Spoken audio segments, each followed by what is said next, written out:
এই পৃথিবীতে আল্লাহর দ্বীনকে বাস্তবায়ন করতে যেয়ে অথবা বিজয়ী করতে যেয়ে কাফেরদের বিরুদ্ধে সশস্ত্র সংগ্রামে যে মুমিন ব্যক্তি নিহত হয় তাকে শহীদ বলে। আই রিপিট, আমি আবারও বলছি, আল্লাহর জমিনে আল্লাহর দ্বীনকে বিজয়ী করতে যেয়ে কাফেরদের বিরুদ্ধে সশস্ত্র সংগ্রামে যে মুমিন ব্যক্তি নিহত হয় তাকে শহীদ বলা হয়। সহিহ বুখারীর বর্ণনা এসছে যে সাহাবারা আল্লাহ রাসূল সাল্লাল্লাহু আলাইহি সাল্লামকে জিজ্ঞেস করেছিলেন যে, হে আল্লাহ রাসূল, কারা আল্লাহ রাস্তায় জেহাদ করছে এটা আমরা কিভাবে বুঝবো? তার উত্তরে আল্লাহর হাবিব সাল্লাল্লাহু আলাইহি সাল্লাম বলেছিলেন, মান কাতালা লিতাকুনা কালিমাতুল্লাহি হিয়াল উলিয়া ফাহুয়া ফি সাবিলিল্লাহ। যে ব্যক্তি আল্লাহর দ্বীনকে, আল্লাহর বিধানকে কিংবা আল্লাহর আইনকে বাস্তবায়নের জন্য, আল্লাহর দ্বীনকে বিজয়ের জন্য যে সংগ্রাম করে যাচ্ছে সেই আল্লাহর রাস্তায় আছে। আর সে আল্লাহর রাস্তায় থাকা অবস্থায় যদি কেউ মৃত্যুবরণ করে বা নিহত হয় তাকেই ইসলাম শহীদ বলে ঘোষণা করেছে। তবে সেক্ষেত্রে একটি শর্ত রয়েছে, সেটি হচ্ছে দুন আগারাদিন মিন আগারাদিদ দুনিয়া।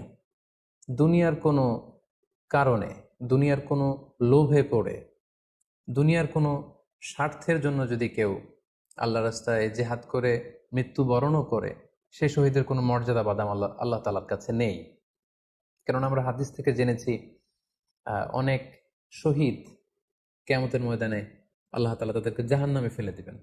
আল্লাহ বলবেন যে, তুমি তো দুনিয়াতে জেহাদ করেছিলে যে মানুষ তোমাকে বীর বলবে, মানুষ তোমাকে সাহসী বলে ঘোষণা দিবে, বাহাবা পাওয়ার জন্য তুমি জেহাদে অংশগ্রহণ করেছিলে এবং সেখানে নিহত হয়েছ।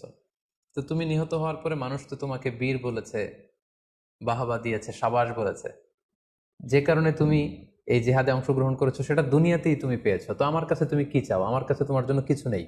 গো টু দ্য হেল ফায়ার, জাহান নামে যাও। তাকে আল্লাহ তাআলা উপর করে জাহান নামে নিক্ষেপ করবেন। তো এজন্য শর্ত হচ্ছে যে দুনিয়ার কোনো স্বার্থে নয়, শুধুমাত্র কেবলমাত্র আল্লাহর দ্বীনকে আল্লাহর জমিনে বিজয়ী করার জন্য যদি কেউ সশস্ত্র সংগ্রামে নিহত হয় তাদেরকে শহীদ বলা হয়। এখন প্রশ্ন হচ্ছে, যারা কাফেরদের বিরুদ্ধে জেহাদ করতে যেয়ে যুদ্ধে নিহত হলো তারা শহীদ, তারা ছাড়া কি আর কেউ শহীদ হতে পারবে না? এই প্রসঙ্গে আমরা বলবো যে বেসিকলি ইসলামী শরিয়াতে শহীদ দুই ধরনের।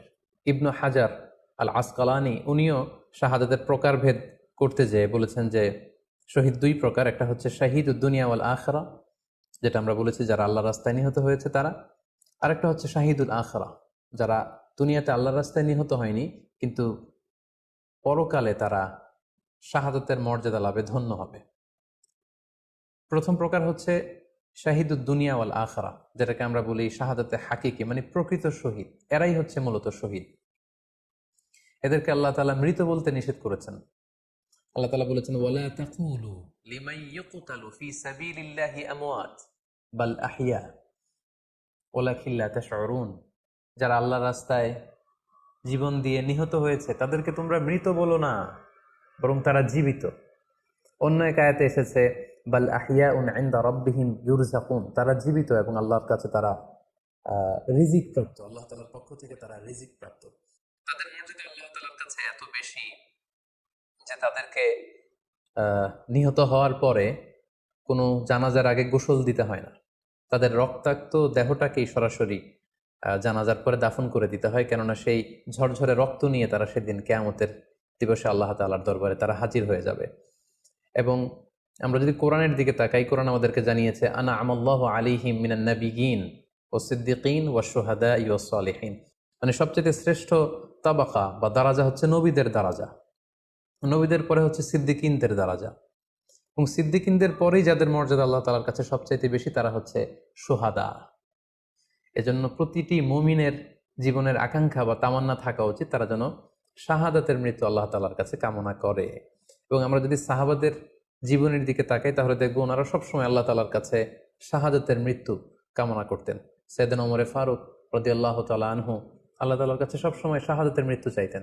সহিহ বুখারীর বর্ণনায় এসেছে, ওমর ফারুক রাদিয়াল্লাহু তাআলা আনহু দোয়া করতেন আর বলতেন, আল্লাহুম্মা রযুকনি শাহাদাতান ফি সাবিলিক ওয়াজআল মাউতি ফি বালাদি রাসূলিক, মানে হে আল্লাহ, আপনি আমাকে শাহাদাতের মৃত্যু নসিব করুন এবং আপনার প্রিয় হাবিবের শহর মদিনা শহরে আমার মৃত্যু আপনি নসিব করুন। এবং আমরা যদি ওমরে ফারুকের জীবনের দিকে তাকাই তাহলে আমরা দেখবো যে উনি শহীদী মৃত্যু লাভ করেছিলেন। একজনের একজন অ্যাসাসিনেটরের মাধ্যমে আত্মাইর আঘাতে তিনি শহীদ হয়েছিলেন। এবং আল্লাহ রাসূল সাল্লাল্লাহু আলাইহি ওয়াসাল্লামের পাশে আবু বকর রাদিয়াল্লাহু তাআলা আনহুর কবর, তার পাশেই কিন্তু ওমরে ফারুকের কবর। তার মানে মদিনাতেই তিনি আহ আল্লাহ রাসূল সাল্লাল্লাহু আলাইহি ওয়াসাল্লামের পাশে মৃত্যুবরণের পরে শোয়ার সৌভাগ্য তিনি অর্জন করেছেন। তাহলে এই আলোচনা থেকে আমরা বুঝলাম যে প্রকৃত শহীদ হচ্ছে যারা আল্লাহর রাস্তায় নিহত হয় এবং এর মর্যাদা আল্লাহ তাআলার কাছে অনেক বেশি। কিন্তু এই শাহাদাতে হাকিকি বা প্রকৃত শহীদ ছাড়াও আরো অনেক মৃত ব্যক্তিকে আল্লাহ রাসূল সাল্লাল্লাহু আলাইহি ওয়াসাল্লাম শহীদি মৃত্যুর সুসংবাদ দিয়েছেন। তারা জেহাদে অংশগ্রহণ করেনি, তারা কাফিরদের আঘাতে নিহত হয়নি, তারা প্রকৃত শহীদ নয়, কিন্তু কিয়ামতের দিন তারা শাহাদাতের মর্যাদা লাভ করবে। তারা কারা? এ ব্যাপারে আমরা সহিহ মুসলিমের একটি হাদিস এখানে উল্লেখ করতে চাই, যেখানে আল্লাহ রাসূল সাল্লাল্লাহু আলাইহি ওয়াসাল্লাম সাহাবাদেরকে জিজ্ঞেস করেছেন, মা তাউদ্দুনা শাহিদা ফিকুম, ওহে সাহাবারা তোমরা কাদেরকে শহীদ বলে মনে করো? সাহাবারা বললেন যারা আল্লাহর রাস্তায় নিহত হয় তারা শহীদ। তখন আল্লাহ রাসূল সাল্লাল্লাহু আলাইহি ওয়াসাল্লাম বললেন, ইন্না শুহাদা উম্মতি ইদান লাকালিল, এরকম হলে তো আমার উম্মতের মধ্যে শহীদদের সংখ্যা একেবারে কম। যারা জেহাদের সুযোগ পাবে না, জেহাদের ময়দানে কাফেরদের বিরুদ্ধে সশস্ত্র সংগ্রাম করে যারা নিহত হওয়ার সুযোগ পাবে না, তাহলে তো তারা শহীদ হতে পারবে না। সাহাবারা এই কথা শুনে বললেন, ইয়া রাসূলুল্লাহ তাহলে কারা শহীদ আপনি বলেন। তখন আল্লাহ রাসূল সাল্লাল্লাহু আলাইহি ওয়াসাল্লাম বললেন যে যারা আল্লাহর রাস্তায় নিহত হয় তারা তো শহীদ বটেই, পাশাপাশি ওমান মাতা ফি তাউনি ফাহুয়া শাহীদ, মহামারীতে যারা মারা যায় তারাও কিন্তু শহীদ। প্লেগ রোগে বা মহামারীতে, এই যে করোনা ভাইরাসের সময় যারা ঈমানের সাথে ইন্তেকাল করেছে তাদেরকেও আল্লাহ তাআলা শাহাদাতের মর্যাদা দান করবেন। ওমান মাতা ফিল বাতনি ফাহুয়া শাহীদ, পেটের পীড়ায়, পেটের কোনো রোগে যদি কেউ আক্রান্ত হয়ে মারা যায় সে কিয়ামতের দিন শাহাদাতের মর্যাদা লাভ করবে। ওয়াল গরিকু শাহীদ, পানিতে ডুবে যদি কেউ মারা যায় সেও শাহীদ। এভাবে অন্যান্য আরো অনেক হাদিসে, কোনো হাদিসে 5 জন, কোনো হাদিসে 7 জন, কোনো হাদিসে আরো বেশি, এভাবে আরো অনেক ব্যক্তিকে আল্লাহ রাসূল সাল্লাল্লাহু আলাইহি ওয়াসাল্লাম শাহাদাতের মর্যাদা লাভে তারা কিয়ামতের দিন ধন্য হবে এই মর্মে তিনি আমাদেরকে জানিয়েছেন। সুনানে নাসাইর একটি বর্ণনা থেকে আমরা জানতে পারি আল্লাহর হাবিব সাল্লাল্লাহু আলাইহি ওয়াসাল্লাম বলেছেন, মান কুতিলা দুনা মাজলামাতিহি ফাহুয়া শাহীদ, অন্যায়ভাবে যদি কাউকে হত্যা করা হয়, হি ইজ ডিফেন্ডিং ইনজাস্টিস, অন্যায় প্রতিরোধে সে মারা গিয়েছে, এরকম মৃত্যুকেও তিনি শাহাদাতের মৃত্যু বলে ঘোষণা করেছেন। সুনানে তিরমিজির আরেকটি বর্ণনায় আল্লাহ রাসূল সাল্লাল্লাহু আলাইহি ওয়াসাল্লাম আরো কিছু ব্যক্তিকে শহীদ বলে ঘোষণা করেছেন। যেমন তিনি বলেছেন, মান কুতিলা দুনা দীনিহি ফাহুয়া শাহীদ, কেউ তার দ্বীনকে হেফাজত করতে যেয়ে যদি মৃত্যুবরণ করে সে শহীদ। ওমান কুতিলা দুনা দামিহি ফাহুয়া শাহীদ, নিজের রক্ত বাঁচাতে যেয়ে যদি কেউ মৃত্যুবরণ করে শহীদ। তার সম্পদ বাঁচাতে যেয়ে যদি মৃত্যুবরণ করে সে শহীদ। তার ফ্যামিলিকে সেভ করতে যেয়ে কেউ যদি মৃত্যুবরণ করে সেও শহীদ। তার সম্মান, ইজ্জত, তার স্ট্যাটাসকে বাঁচাতে যেয়ে যদি কেউ মৃত্যুবরণ করে সেও শহীদ। আরেক বর্ণনায় আমরা জানতে পারছি আল্লাহ রাসূল সাল্লাল্লাহু আলাইহি ওয়াসাল্লাম বলেছেন, ওয়াসাহিবুল হাদমি ফাহুয়া শাহীদ, অর্থাৎ ধ্বংসস্তূপের নিচে চাপা পড়ে যদি কেউ মারা যায় বা কোনো দেয়ালের নিচে চাপা পড়ে যদি কেউ মারা যায় সে শহীদ। ওয়াসাহিবু যাতিল জানবি শাহীদ, অর্থাৎ ফুসফুসের কোনো রোগে, লেটসে লাং ক্যান্সারে যদি কেউ মারা যায়, ফুসফুসের কোনো ভয়ানক রোগে যদি কেউ মারা যায় সে শাহীদ, শহীদের মর্যাদা পাবে। আল হারিকু শাহীদ, আগুনে পড়ে যদি কেউ মারা যায় সেও শহীদ। ওয়াল মারআতু তামুতু বিজুমঈন শাহীদ, বাচ্চা পেটে ধারণ করেছে, অর্থাৎ গর্ভবতী মা যদি এই প্রেগনেন্সির কারণে কিংবা বেবি ডেলিভারি করতে যেয়ে যদি মারা যায় সেও কিন্তু শহীদদের কাতারে দাঁড়াবে।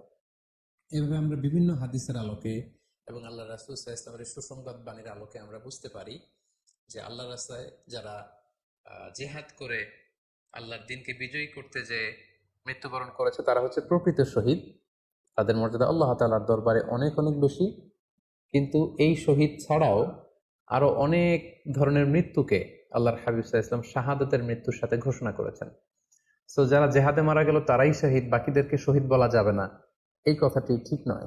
বরং আল্লাহ রাসূল সাল্লাল্লাহু আলাইহি ওয়াসাল্লাম নিজেই চেয়েছেন, তিনি বলেছেন যে তোমরা যদি শুধু এই এক শ্রেণীকে শহীদ বলো তাহলে তো আমার উম্মতের মধ্যে শহীদের সংখ্যা একেবারে কম।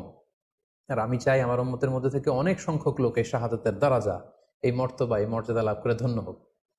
তাই আমরা যে কেউ একটি বর্ণনার কথা বললাম, এছাড়াও আরো অনেকগুলো বর্ণনা আছে এই ধরনের মৃত্যু যারা বরণ করেছে, লেটসে পানিতে ডুবে, আগুনে পুড়ে, পেটের পীড়ায়, নিজের সম্পদ বাঁচাতে যে, অন্যায়ের প্রতিরোধ করতে যে, সন্তান ভূমিষ্ঠ করতে যে, এরকম যত ধরনের মৃত্যু রয়েছে, এ ধরনের মৃত্যুকে আল্লাহ রাসূল সাল্লাল্লাহু আলাইহি ওয়াসাল্লাম শহীদী মৃত্যু বলেছেন।